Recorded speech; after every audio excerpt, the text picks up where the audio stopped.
Olá, amigos! O programa Gestão de Pessoas TRE Bahia recebe hoje a visita do renomado filósofo Mário Sérgio Cortella. Ele veio ao TRE da Bahia ministrar a palestra Qual é a Tua Obra?, que vai abrir o Programa de Desenvolvimento de Líderes 2013. Tudo bem, doutor Mário Cortella? Ótimo, ainda mais na Bahia. Você sabe que eu sempre me sinto bem aqui por várias razões, claro. Mas uma delas é especial, porque aqui viveu um dos homens que mais me emociona na área da filosofia, que foi o padre Antônio Vieira. Que viveu por muito tempo aqui no século XVII, um homem que inclusive tem uma frase deliciosa que nos ajuda inclusive a pensar o que é formação de pessoas. Ele tem um sermão no qual há um trecho que diz: o peixe apodrece pela cabeça. Isto é, já viu um peixe apodrecer? Ele apodrece da cabeça para o resto do corpo, e nós não podemos deixar a cabeça apodrecer. E por isso estar num lugar onde Padre Antônio Vieira tanto produziu, tanto construiu, ainda mais dentro do TRE da Bahia, é saber que a gente não vai deixar é uma honra também para a nossa equipe recebê-lo aqui no nosso estado. Doutor Cortella, no livro Qual é a Tua Obra?, o senhor disse que as pessoas que acham que sabem tudo dificilmente rumarão à excelência, Para a figura do líder que geralmente incorpora essa pessoa de que sabe tudo, isso é arrogância ou ignorância? As duas coisas, porque de maneira geral o arrogante também é ignorante, Ele não é ignorante no sentido de ter algum conhecimento, mas ele é ignorante como ação de vida, porque afinal de contas a arrogância é uma forma grande de tolice, A arrogância é uma maneira de você demonstrar que não tem sabedoria, porque afinal de contas alguém que sabe tem de fato humildade. Humilde não é subserviente, humilde é aquele que sabe que não sabe tudo, que sabe que não é o único que sabe que a outra pessoa sabe o que ele não sabe, que sabe que ele e outra pessoa saberão muita coisa juntos, e sabe que ele e outra pessoa nunca saberão tudo que pode ser sabido. Isso é sabedoria. Alguém que imagina que já sabe e é arrogante, empina o nariz, é de uma tolice imensa. E nesta hora, claro, a gente imagina que a obra que alguém tem que construir é aquela que está sempre num processo. Não é à toa que no Brasil a justiça eleitoral seja tão admirada. Aqui fora, ela não é referência à toa. Porque de fato você tem uma perspectiva de que excelência é um horizonte, não é um lugar onde você chega. Se você supuser que já chegou na excelência, você relaxa, sossega, cochila, e aí piloto fica, sem medo, claro, de maneira alguma. Ao contrário, a gente precisa ter clareza de que é preciso ter medo de ser ultrapassado, medo de perder foco, medo, inclusive, de servir à sociedade, que é exatamente por isso que chama serviço público. E nessa hora, a excelência é, sim, um horizonte que a gente procura. O livro Qual é a Tua Obra? Vai ser o tema principal hoje da palestra que vai abrir o Programa de Desenvolvimento de Líderes do TRE. E nesse livro, doutor Cortella, o senhor também traz uma questão interessante. O senhor faz uma diferenciação entre o arcaico e o tradicional. É difícil fazer essa diferenciação no serviço público? Por exemplo, o serviço público ele tem muitas coisas que são arcaicas. O que é o arcaico? Nem tudo que vem do passado tem que ser deixado lá. Muita coisa que vem do passado tem que ser trazido para cá. E muita coisa que está no passado tem que ficar lá porque é ultrapassada, já não tem mais valia. Esse é o arcaico. O arcaico é o que não tem mais serventia. O tradicional, a tradição é aquilo que tem que ser guardado, protegido. Por exemplo, a Bahia tem muita coisa do patrimônio histórico. Você já viu que o símbolo do patrimônio histórico são duas mãos em concha protegendo.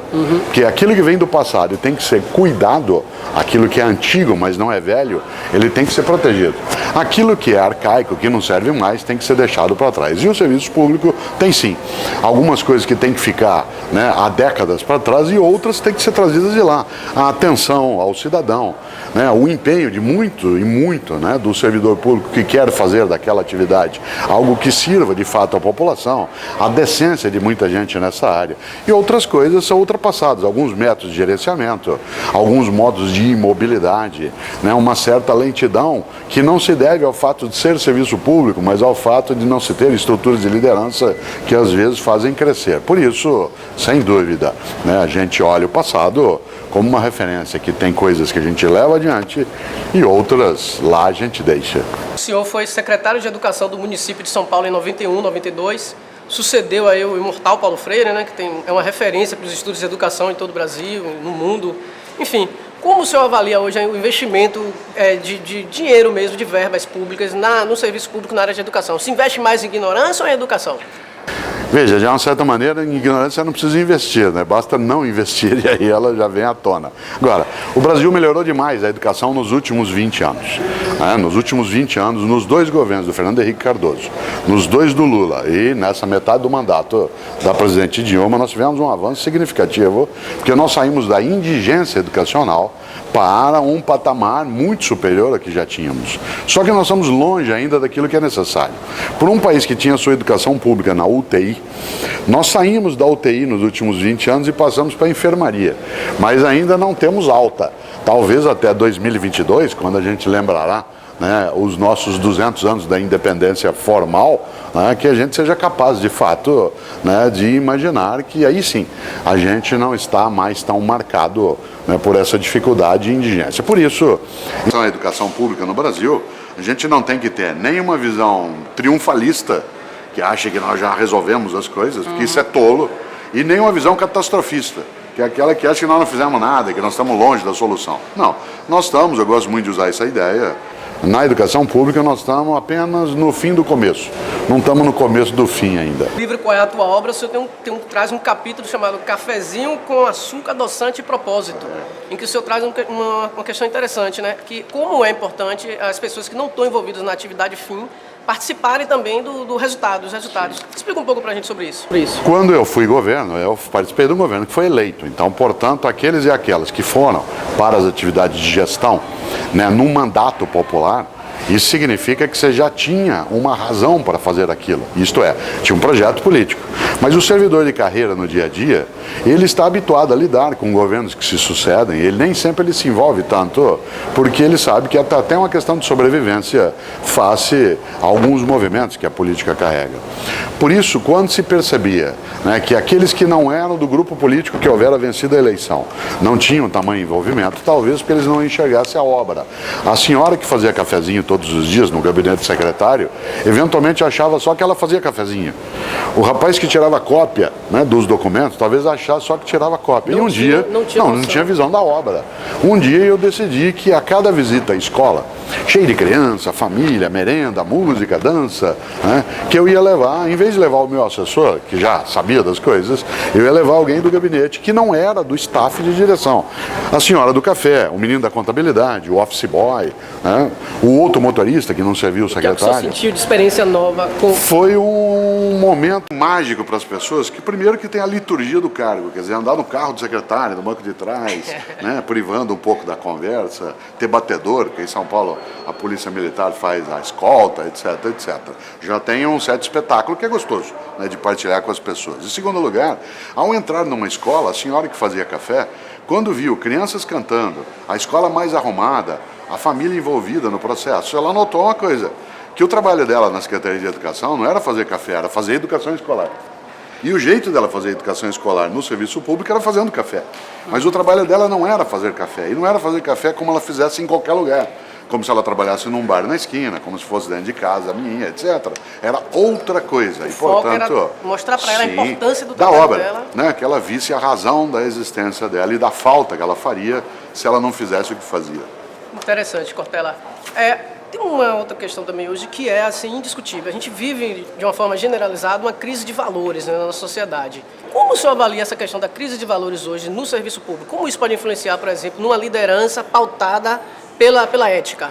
A palavra crise é uma palavra de origem no sânscrito, e crise em sânscrito significa aquilo que purifica. Há até, para quem pratica Astanga, por exemplo, ou Yoga, um exercício que é o de purificação do corpo e da mente, chamado Kriya. Toda crise purifica. A gente vive uma crise de valores no sentido de que há um abalo de algumas certezas cristalizadas.